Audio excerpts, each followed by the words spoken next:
What is your level or security clearance level? Top secret being the highest, access sa documents saka information, restricted being the lowest. Meron ka ba security clearance na grant o na-issue para sa'yo? Wala naman.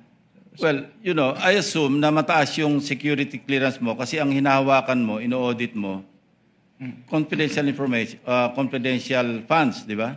Yes po, Your Honor. So I wonder why wala ka security clearance. Kasi paano ka mag-audit? Kasi pag may intelligence project, naka-vault yan eh. Lahat ng aliases, yun ang nakalabas. Pero yung tunay na identities corresponding to the aliases, naka-vault. Pag declassified na, terminated na yung program, yung activity o yung project, intelligence project, pwede na ilabas yun kasi declassified na yun.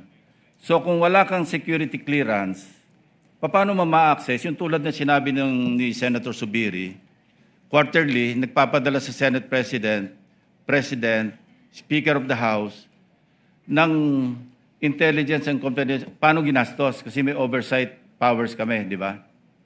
So paano ka makakapag-audit properly kung hindi mo alam yung nature ng intelligence project or operation? Kaya kanina tinatanong ko, yung bang evidence of success per activity, ano ba, after surveillance report.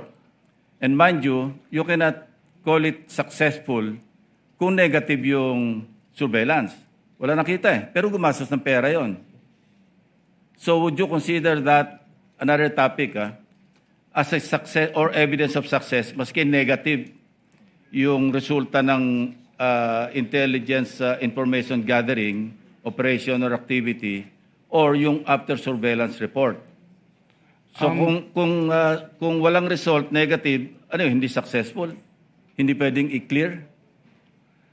Nakalagay po kasi yung nature ng item is payment of reward. So dapat... No. Pagka kasi nag-acknowledgement receipt, no? Halimbawa, bumiyahe, meron ding informant yung informant, ginasusan, o bumili ng sigarilyo sa sari-sari store, nagkape, kasi kausap yung informant. Wala ka makikitang... Oh, thank you, Mr. President.